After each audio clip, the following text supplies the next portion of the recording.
अस्सलाम वालेकुम नाज़रीन, मैं हूं हकीम ज़ा शाहिद। वेलकम करता हूं आपको अपने चैनल पर। उम्मीद करता हूं आप लोग खैरियत से होंगे।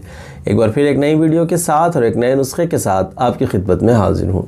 आज हम बात करने वाले हैं स्किन के हवाले से, स्किन सोराइसिस के हवाले से आज हम बात करेंगे। बहुत अजीब सा एक मर्ज़ है जिसमें बहुत सारे लोग परेशान हैं। इवन के इसका ट्रीटमेंट भी अब इतना मुश्किल हो चुका हुआ है। मतलब इसके लोशंस वगैरह एलोपैथी के अंदर इस्तेमाल करवाए जाते हैं, जिसमें स्टीरॉइड का बहुत ज़्यादा इस्तेमाल किया जाता है। वक्ती तौर पर आपको फ़ायदा हो जाता है, जैसे ही छोड़ते हैं दोबारा से फिर स्टार्ट हो जाता है, क्योंकि मर्ज़ अंदरूनी है। जिल्द की जो अंदरूनी तय होती हैं वो ख़राब हो जाती हैं, उन पर फंगस आ जाता है, फफूंदी जिसको आम ज़ुबान में कहते हैं वो लग जाती है, और जिल्द के ऊपर ऐसे रिंग्स के अंदर या मुख्तलिफ़ छिलके उतरना शुरू हो जाते हैं, और पूरा जिस्म कई लोगों का भर जाता है, और कई सिर्फ टांगों के ऊपर, हाथों के ऊपर, गर्दन पे, मतलब मुख्तलिफ़ जगहों के ऊपर ये बीमारी जो है वाज़े होती रहती है। तो ज़्यादा तफसील में हम नहीं जाएंगे, मज़ीद इस पर पहले वीडियो मैंने एक दो बनाई हैं, लेकिन आज का जो नुस्खा है बहुत ज़बरदस्त और मुजर्रब है। अगर आप लोग इस नुस्खा को रेगुलर तरीक़ा से 2-3 माह इस्तेमाल कर लेते हैं, इंशाअल्लाह अज़ीज़ मैं अल्लाह के यहाँ बहुत पुरुमीद हूँ कि आप स्किन सोराइसिस से अपनी जान छुड़वा सकते हैं। स्किन के आपके जितने भी प्रॉब्लम्स होंगे अल्लाह के हुक्म से बेहतर हो जाएंगे। इससे अच्छा नुस्खा नहीं हो सकता। आप चाहें तो इस नुस्खा को आपके कोई जानने वाले कोई तबीब हैं, कोई अच्छे मतलब जो जानते हैं हिकमत को, आप उनको ये नुस्खा चेक भी करवा सकते हैं और पूछ लीजिएगा कि क्या कैसा नुस्खा, मतलब इसका कैसा रिज़ल्ट आएगा। तो बाकी शिफा अल्लाह ने देनी होती है, इंसान कोशिश कर सकता है। अल्हम्दुलिल्लाह इसके बड़े अच्छे नताइज हैं, इसीलिए आप लोगों के साथ शेयर कर रहा हूँ। तो आज का नुस्खा आपको बताएंगे, लेकिन उससे पहले अगर अभी तक आप लोगों ने हमारे चैनल को सब्सक्राइब नहीं किया, सब्सक्राइब कीजिए, साथ लगे बेल आइकन को प्रेस कर लीजिए ताकि हमारी लेटेस्ट वीडियोज़ आपको मिलती रहे। तो बताते हैं आज का नुस्खा आपको। इसमें चीज़ों की क्वांटिटी थोड़ी ज़्यादा है, तकरीबन 8-9 चीज़ें हैं जो आप लोगों को चाहिए होंगी। सबसे पहले तारुफ़ कर लेते हैं, चीज़ों के नाम जान लेते हैं कि हमें क्या क्या चीज़ें चाहिए होंगी। अगर हम नंबर 1 पे बात कर लें तो हमें कॉर्ड चाहिए होगी, कॉर्ड इंडिया वाली। ये मैं नाम लिख दूँगा यहाँ पे, आप अंसारी को ये चीज़ें बताएंगे तो वो आपको ईज़िली अवेल हो जाएंगी। कॉर्ड इंडिया वाली चाहिए होगी। काली ज़ीरी चाहिए होगी हमें, काला ज़ीरा, ज़ीरा स्याह, काली ज़ीरी जिसको बोलते हैं। रसौंद हमें चाहिए होगी। बरगे नीम, नीम के जो पत्ते होते हैं वो हमें चाहिए होंगे।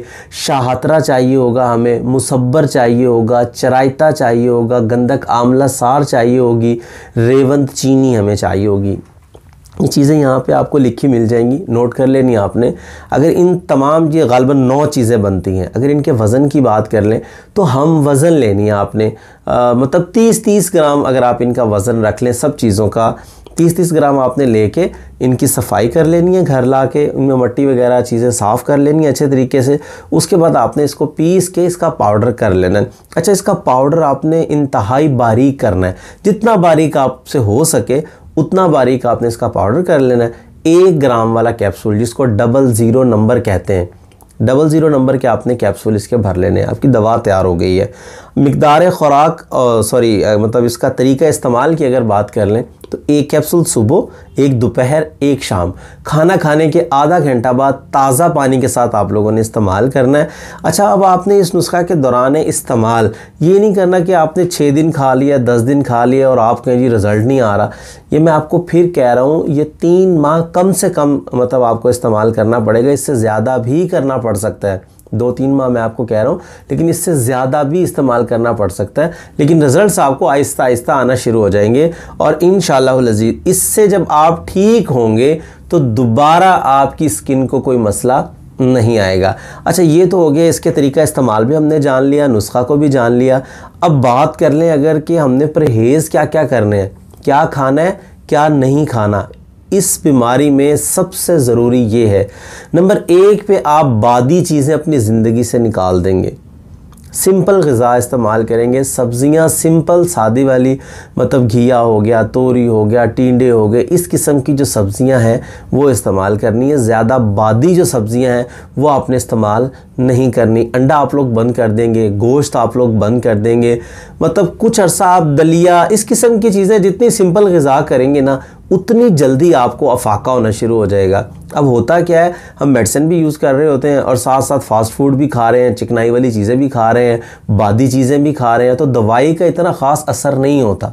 ठीक है, आपने अपने मैदे को साफ़ सुथरा रखना है, दलिया इस्तेमाल करें, सादी रोटी हो सके तो थोड़ा सा दूध ले लें, उसके साथ खा लें। अच्छा हाँ, ये दूध दही जो ज़्यादा चिकनाई वाली चीज़ें हैं इनका इस्तेमाल भी ज़्यादा नहीं करना है, लेकिन ज़्यादा नहीं करना, बहुत एहतियात के साथ। तो इस बीमारी में सबसे अहम और ख़ास चीज़ परहेज़ होता है। आप लोगों ने परहेज़ पे अगर फोकस कर लिया है, साथ ये नुस्खा इस्तेमाल करना शुरू कर लिया है, तो इंशाअल्लाह अज़ीज़ अल्लाह रब्बुल इज़्ज़त ने चाहा तो आप लोगों को ज़रूर शिफा जो है वो मिल जाएगी। तो उम्मीद करता हूँ आज की वीडियो आपको पसंद आई होगी। अगर वीडियो पसंद आए तो लाइक कीजिए, शेयर कीजिए और दूसरों के साथ इतना शेयर कर दीजिए ताकि ये मसला जिन जिन लोगों के साथ भी है उन तक ये वीडियो पहुँच जाए, ताकि उनका भी फ़ायदा हो जाए। तो आज के लिए इतना ही था, मिलते हैं किसी अगली वीडियो में। हकीम ज़ा शाहिद को इजाज़त दीजिए। अल्लाह हाफिज़।